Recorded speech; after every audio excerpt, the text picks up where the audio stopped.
할렐루야. 오늘 드릴 설교의 제목은 불의한 재판장과 과부입니다. 본문은 누가복음 18장 1절로 8절의 말씀입니다. 예수께서 그들에게 항상 기도하고 낙심하지 말아야 할 것을 비유로 말씀하여 이르시되, 어떤 도시에 하나님을 두려워하지 않고 사람을 무시하는 한 재판장이 있는데, 그 도시에 한 과부가 있어 자주 그에게 가서 내 원수에 대한 나의 원한을 풀어주소서 하되, 그가 얼마 동안 듣지 아니하다가 후에 속으로 생각하되, 내가 하나님을 두려워하지 않고 사람을 무시하나 이 과부가 나를 번거롭게 하니 내가 그 원한을 풀어주리라. 그렇지 않으면 널 와서 나를 괴롭게 하리라 하였느니라. 주께서 또 이르시되, 불의한 재판장이 말한 것을 들으라. 하물며 하나님께서 그 반납 부르짖는 택하신 자들의 원한을 풀어주지 아니하시겠느냐? 그들에게 오래 참으시겠느냐? 내가 너희에게 이르노니 속히 그 원한을 풀어주시리라. 그러나 인자가 올 때에 세상에서 믿음을 보겠느냐? 하시니라. 아멘. 오늘 본문의 비유 말씀은 누가복음 11장 5절로 8절 밤에 찾아온 친구의 비유와 함께 많이 어렵게 느껴지고 오해하는 말씀 중에 하나입니다.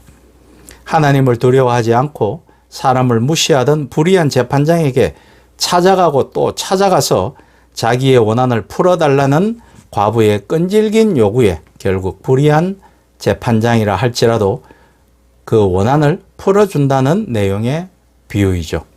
오늘 본문의 이 비유 역시 독립적으로 떼어서 주신 말씀이 아니라 앞서 나오는 말씀과 연관되어 있다는 것입니다. 앞 장인 17장 20절에는 바리새인들이 하나님의 나라가 어느 때에 임합니까? 라고 예수님께 묻는 장면이 나옵니다. 예수님은 하나님의 나라는 눈에 보이듯이 임하는 것이 아니라 너희 안에 있다고 말씀하시면서 제자들에게 그 하나님의 나라의 완성의 때를 인자의 날, 인자의 때라고 17장 22절 또 26절에서 말씀하시면서 노아나 루스의 때처럼 평범한 일상의 날에 성취되는 것이며, 둘이 한자리에 누워 있을 때, 두 여자가 함께 맷돌을 갈고 있을 때 하나는 데려가시고 하나는 버려둠을 말씀하심으로 하나님의 나라는 불현듯 올 것을 말씀하고 있는 것입니다. 그리고 오늘 본문으로 와서 1절에서 예수께서 그들에게 항상 기도하고 낙심하지 말아야 할 것을 비유로 말씀하시는 것입니다. 그러므로 이 비유의 말씀은 하나님 나라의 완성의 때, 성취의 때에 대해서 말씀을 듣던 제자들에게 주신 비유의 말씀인 것입니다. 그것을 염두에 두고 불의한 재판장과 과부의 비유 말씀을 보아야 하는 것이죠. 그런데 왜 하나님 나라의 완성의 때를 이야기하시면서 항상 기도하고 낙심하지 말라는 말씀을 하셨을까요? 예수님은 17장 21절에서 하나님의 나라는 너희 안에 있다고 말씀하셨는데, 그 말씀을 지난주 나누었던 떡의 말씀과 연결시켜 본다면 우리는 이미 떡을 받아 먹은 자로서, 즉 예수님을 영접한 자로서 이미 우리 안에 하나님의 나라는 시작되었다라는 것을 알아야 합니다. 그런 성도들이 꿈꾸며 기다리는 것이 바로 하나님 나라의 완성의 때인 것이죠. 곧 인자의 날, 인자의 때입니다. 우리는 그날의 성취를 기대하면서 떡을 먹은 자로서 떡과 같은 삶을 살아가야 합니다. 다시 말해 예수님의 제자답게, 하나님의 자녀답게 살아가야 한다는 것입니다. 그리고 그렇게 살려고 믿는 자들은 애를 씁니다. 그것을 지난주의 말씀으로 빌린다면 구하고 찾고 두드리는 것입니다.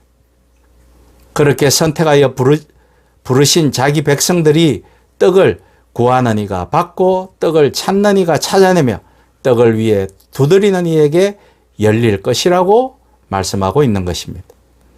그렇게 떡을 먹은 자가 떡다운 삶을 살도록 성령을 주셔서 도우실 것이라고 누가복음 10장 13절에서도 말씀하고 있습니다. 그래서 하나님의 나라가 완성되고 성취되는 날을 바라보며 하나님의 자녀답게 완성되어 가는 것이 성도의 삶이고 그것이 우리의 삶인 것입니다. 그러나 우리의 현실을 보면 예수님을 믿는 이들이 그분을 닮는 삶을 산다고 살지만 세상의 사람들과 크게 다르지 않음을 알 수 있습니다. 예수를 믿고 살지만 우리의 모습이 크게 변한 것이 없는 것 같이 느껴지기 때문입니다. 때로는 예수 믿는 사람이 이래도 될까 싶을 정도로 자기 스스로에게 실망할 때가 있습니다. 그럴 때 우리는 크게 절망하죠. 예수님을 믿고 사는데, 믿음을 갖고 사는데 우리의 삶은 여전히 고난과 고통의 연속이고 어려움과 근심의 연속입니다. 그런 때에 한숨처럼 나오는 소리가 주님, 그날이 언제입니까? 주여, 언제 오십니까? 라는 낙심의 마음을 갖습니다. 세상은 어떻습니까? 자본주의와 세속적인 문화가 더욱 몸집을 불려가면서 세상의 악함은 더 악랄해지고 죄의 무게와 깊이는 더 무겁고 깊어져 갑니다. 그럼에도 불구하고 아직도 하나님의 나라는 완성될 기미가 보이지 않습니다. 얼마나 더 인자의 때를 기다려야 할까요? 언제까지 이런 악을 보아야 하고 언제까지 세상의 악함 속에서 살아야 하느냐는 겁니다. 그래서 때때로 하나님이 불의한 재판장처럼 느껴질 때가 있다는 것입니다. 아무리 기도를 해도 하나님께서 응답하지 않는 것처럼 느껴질 때가 있다는 것이죠. 그리고 실제로 하나님은 그렇게 우리의 생각과는 다르게 일을 진행해 가십니다. 주님이 말씀하신 하나님 나라의 완성의 때가, 성취의 때가 안 올 것처럼 느껴지기도 합니다. 그래서 오늘 주님이 항상 기도하고 낙심하지 말아라고 하십니다. 예수 안에서 살고 있는 우리가 떡을 먹은 자로서 성도답게, 하나님의 자녀답게, 떡답게 살지 못해 실망이라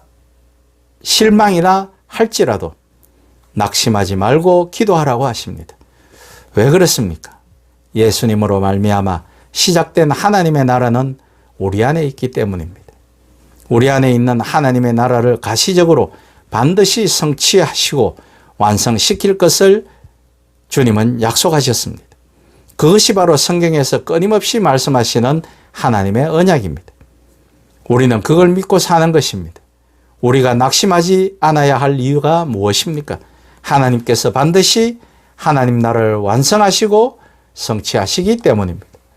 오늘 본문의 비유에서 과부가 불의한 재판장을 번거롭게 찾아가는 이유가 내 원수에 대한 나의 원한을 풀어달라는 겁니다. 과부는 성도 곧 하나님께서 택하신 자인데 과부가 말하는 원수에 대한 원한이 무엇인지는 확실하게 나와 있지 않습니다. 그런데 분명히 예수님은 원수를 사랑하라고 하셨는데 원한을 품으면 되는 것일까요? 복수의 마음을 품고 살아가도 됩니까? 그런데 과부는 불의한 재판장에게 내 원수에 대한 나의 원한을 풀어달라고 끊임없이 요구하고 있습니다. 여기서 원한을 풀어달라는 말은 헬라어로 에크디케오인데 바로 이 뜻은 복수하다라는 의미를 가지고 있습니다. 성도가 복수할 것이 무엇입니까? 그것이 바로 죄이기 때문입니다. 창세기부터 요한계시록까지 끊임없이 하나님께서 택하신 자들을 괴롭히는 것이 바로 죄입니다. 나로 하여금 하나님으로부터 멀어지게 하고 나로 하여금 떡다운 삶을 살지 못하게 하고 나로 하여금 낙심하게 만드는 그 죄에 대한 원한을 풀어달라는 것입니다.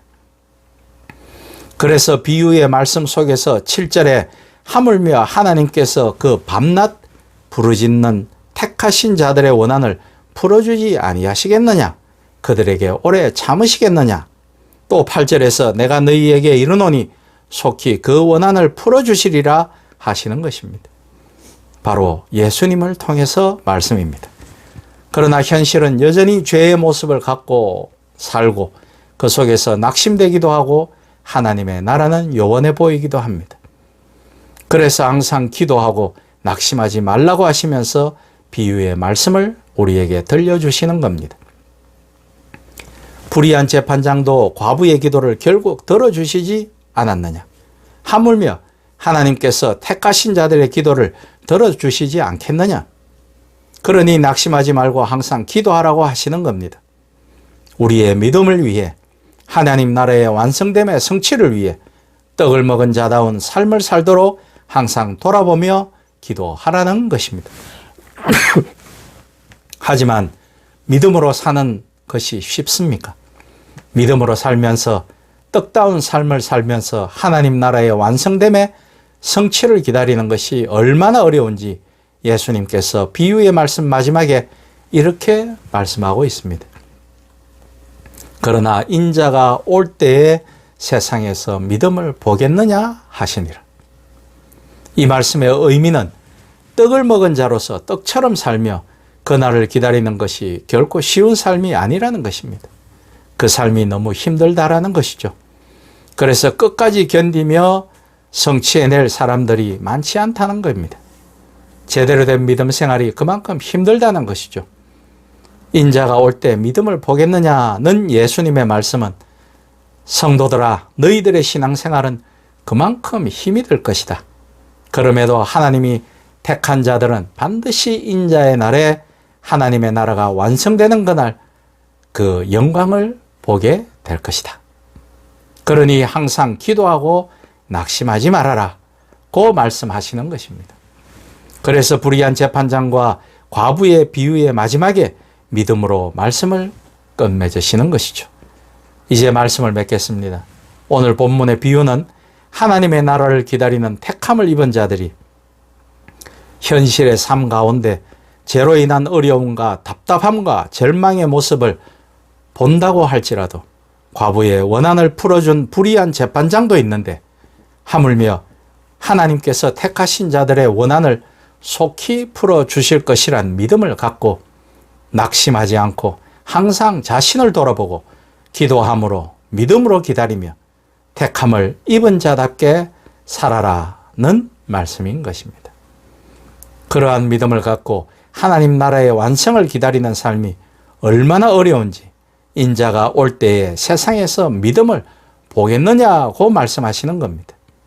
그러나 분명한 것은 그럼에도 불구하고 하나님께서 택한 자들은 반드시 그날 그 영광을 보게 될 것이란 사실입니다. 그러므로 오늘 또 자신을 돌아보며 기도하고 낙심하지 않으며 믿음으로 사는 여러분과 제가 될 수 있기를 주님의 이름으로 축복하고 부탁드립니다. 아멘.